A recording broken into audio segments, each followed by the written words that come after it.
Hail, fine citizens of Norath. Welcome to another episode of the Clockwork Mining Corp Podcast.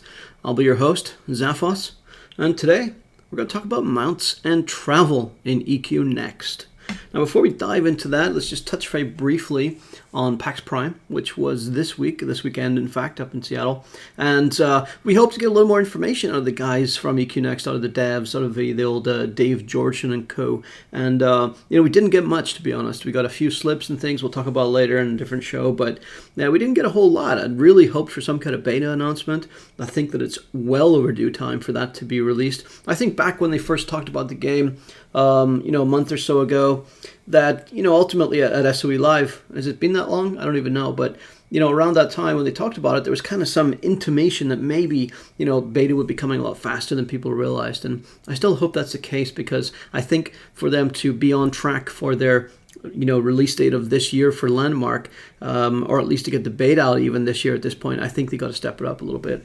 But, I'm hearing this "it's done when it's done" thing all over the place these days, and I'm not sure it's such a good thing. But I think it's more important to pick a schedule and do what needs to be done to get it there. I'm not so convinced that "it's done when it's done" really ends up in better quality games. I think it just ends up in delayed schedules, frankly. Especially if we take a look at other games like Diablo 3 that were horrible after it was done when it's done.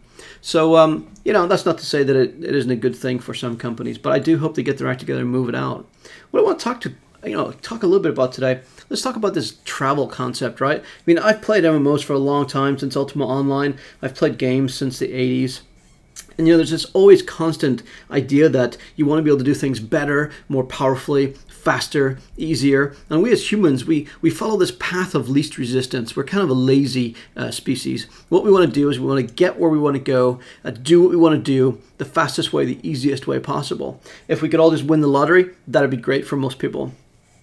There are some exceptions to this, and it doesn't mean that we don't want to work hard for things. But typically when we work hard, we also want to work hard to find the path of least resistance to that successful point that we're aiming to reach.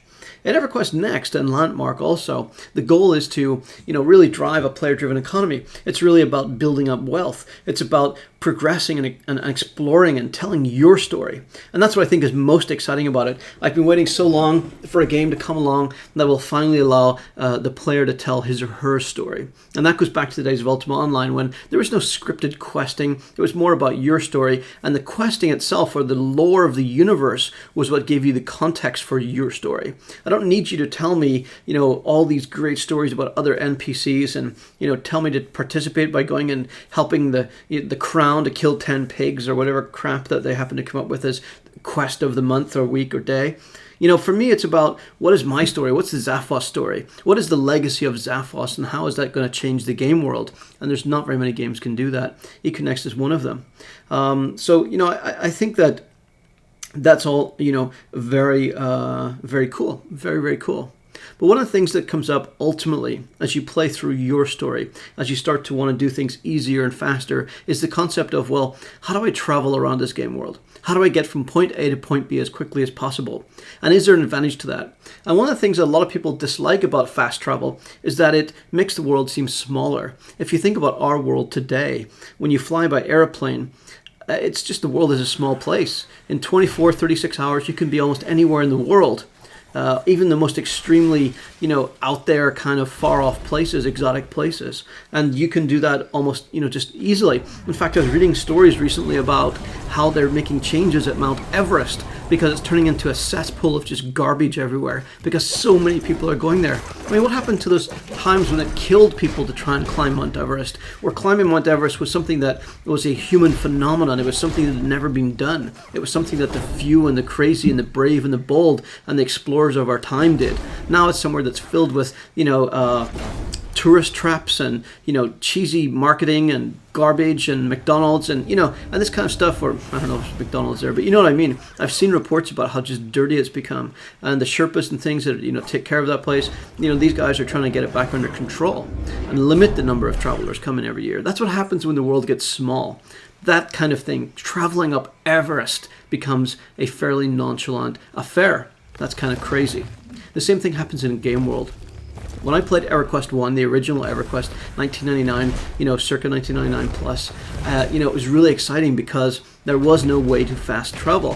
For the most part, you couldn't just, pick up and click a button and appear on the other side of the universe and in the game world. That just didn't happen. And what happened as a result of that was that the game felt massive. It felt just like this huge world, and you had to trek across many, monster-infested territories and enemy lands and, night and day, and you never knew where you were going to get there. And there was some real benefit to that. There was some real value to that.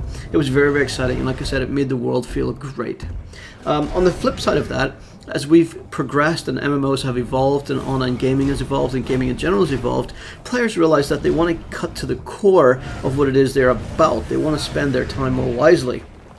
We as gamers and as a gaming generation, born in the 70s, 80s, 90s, we are sort of saying we're getting older and we want to be more instantly gratified. We don't have time now to trek across the universe, and we value our time more. We find that we would rather be at the site of dungeoneering or at the resource collecting site or wherever, or to meet friends. If I want to go meet my buddy for a night of gaming, I don't want to have to spend an hour to travel to meet him.